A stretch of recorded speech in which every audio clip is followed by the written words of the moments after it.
পদত্যাগ করছেন না প্রধান উপদেষ্টা, থাকছেন অন্যরাও, জানালেন পরিকল্পনা উপদেষ্টা। দায়িত্ব পালন অসম্ভব করে তুললে প্রধান কারণ প্রকাশ করে প্রয়োজনীয় সিদ্ধান্ত নেবে সরকার। চলমান সংকট নিয়ে বিএনপি নেতাদের সঙ্গে প্রধান উপদেষ্টার বৈঠক, অংশ নিয়েছেন দলের 4 নেতা। কিছুক্ষণ পর জামায়াত এনসিপির সঙ্গে বসছেন ডক্টর ইউনূস। এবং ডিসেম্বরে ভোট কেন নয় প্রশ্ন বিএনপির, বাধ্য করে নয়, নির্বাচনে সহযোগিতার আশ্বাস জামায়াতের। বিচার সংস্কার জুলাই ঘোষণা ও ভোটের রোডম্যাপ একসঙ্গে চায় এনসিপি।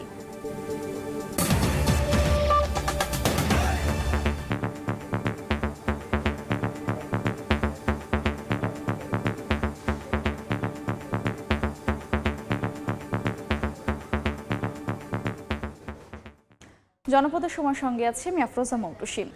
প্রধান উপদেষ্টা ডক্টর মোহাম্মদ ইউনূসের সঙ্গে বৈঠকে বসেছেন বিএনপির 4 সদস্যের প্রতিনিধি দল। প্রধান উপদেষ্টার বাসভবন যমুনায় সন্ধ্যা 7:30টায় শুরু হওয়া বৈঠকে দলটির স্থায়ী কমিটির সদস্য ডক্টর খন্দকার মোশাররফ হোসেনের নেতৃত্বে সালাউদ্দিন আহমেদ, ডক্টর আব্দুল মঈন খান, আমির খসরু মাহমুদ চৌধুরী অংশ নিয়েছেন। পরে জামায়াত ও এনসিপি নেতাদের সঙ্গে বৈঠকের কথা রয়েছে প্রধান উপদেষ্টার। জামায়াতের পক্ষে দলটির আমির ডক্টর শফিকুর রহমান ও নায়েবে আমির সৈয়দ আবদুল্লাহ মোহাম্মদ তাহের বৈঠকে অংশ নেবেন। পরে ডক্টর ইউনূসের সঙ্গে বৈঠকে বসবেন জাতীয় নাগরিক পার্টির আহ্বায়ক নাহিদ ইসলামের নেতৃত্বে হাসনাত আবদুল্লাহ, আরিফুল ইসলাম আদিব ও তাসনিম জারা। এছাড়া রোববার আরও কয়েকটি দলের সঙ্গে বৈঠক করবেন প্রধান উপদেষ্টা।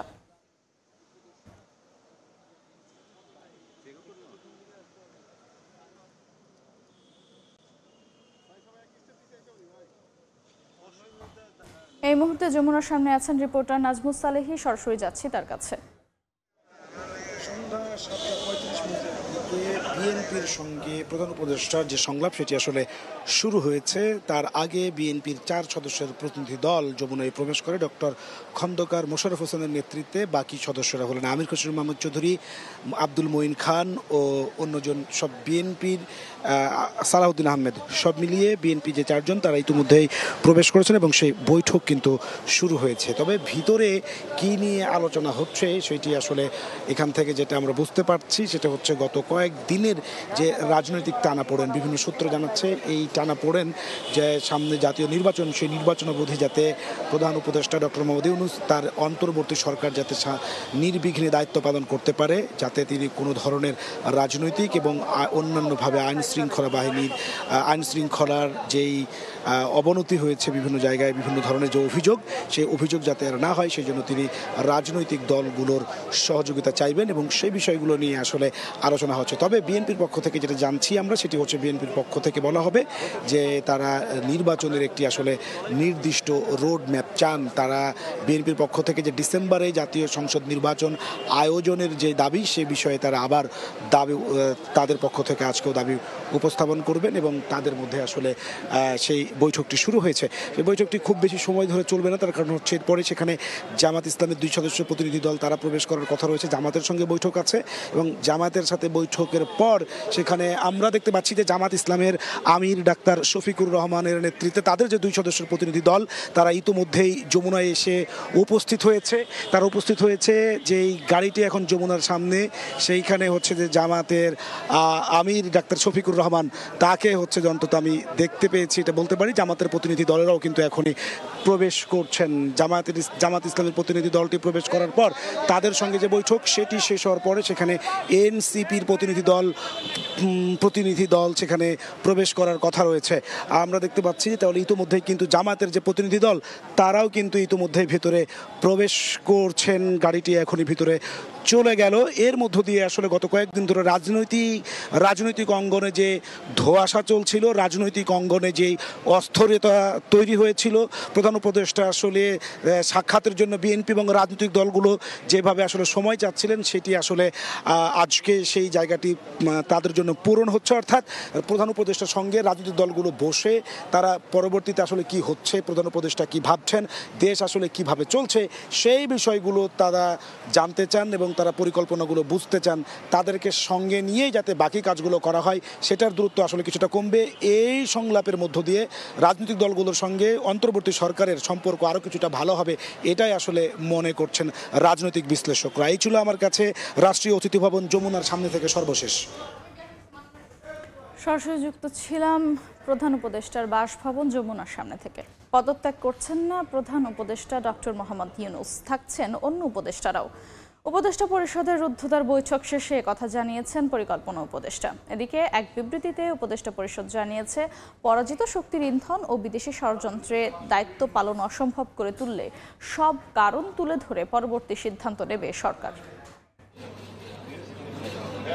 প্রধান উপদেষ্টার পদত্যাগের ভাবনা জানাজানির পর বৃহস্পতিবার সন্ধ্যা থেকেই রাজনৈতিক অঙ্গনে চলছে আলোচনা। চলমান অস্থিরতার মধ্যে শনিবার রাজধানীর শেরেবাংলা নগরের এনএসসি সম্মেলন কক্ষে একনেক বৈঠকের পর ১৯ উপদেষ্টাকে নিয়ে অনির্ধারিত বৈঠকে বসেন ডক্টর মোহাম্মদ ইউনূস।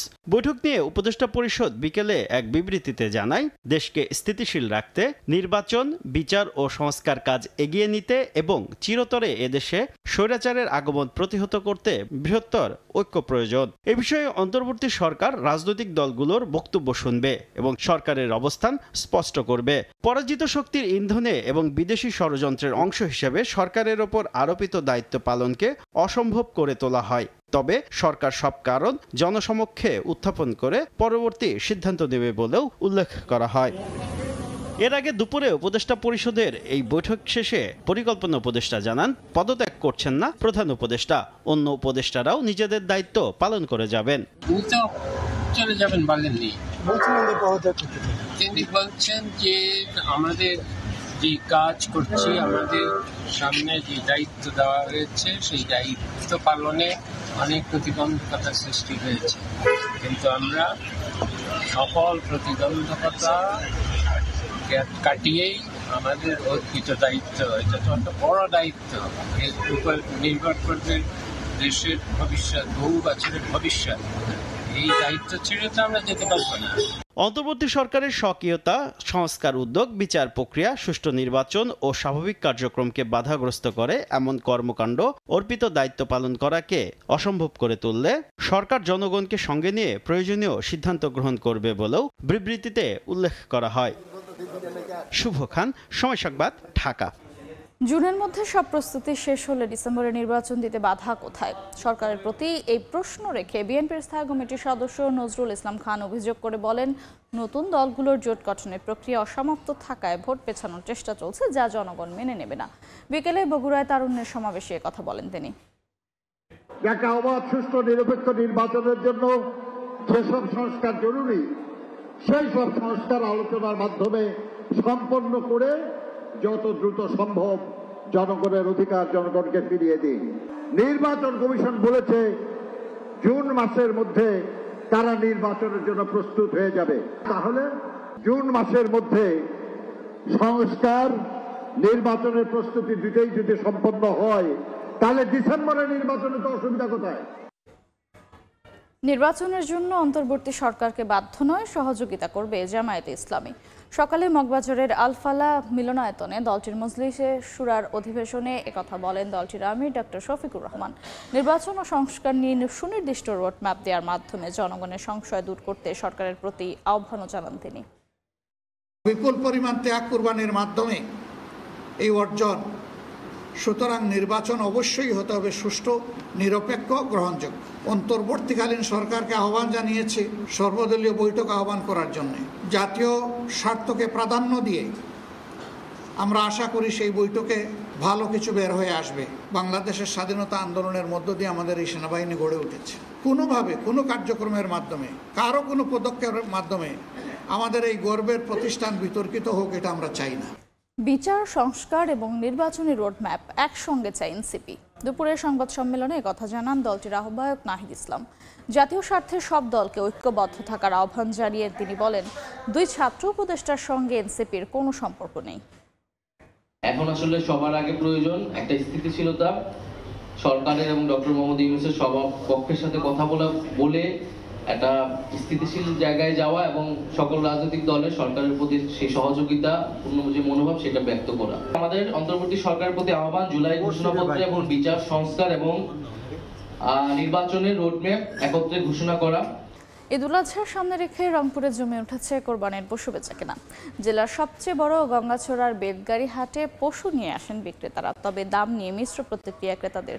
জেলায় স্থায়ী ও অস্থায়ী মিলে 61টি হাটে গবাদি পশু বিক্রি হচ্ছে। 41টি ভ্রাম্যমাণ ভেটেরিনারি টিম কাজ করছেন। জেলার চাহিদা 2,24,751টি। প্রস্তুত আছে 3,63,312টি পশু। চাহিদা মিটিয়ে 1,38,561টি পশু জেলার বাইরে বিক্রি করা সম্ভব বলেও জানায় প্রাণী সম্পদ বিভাগ। এতক্ষণ দেখছিলেন জনপদের সময়।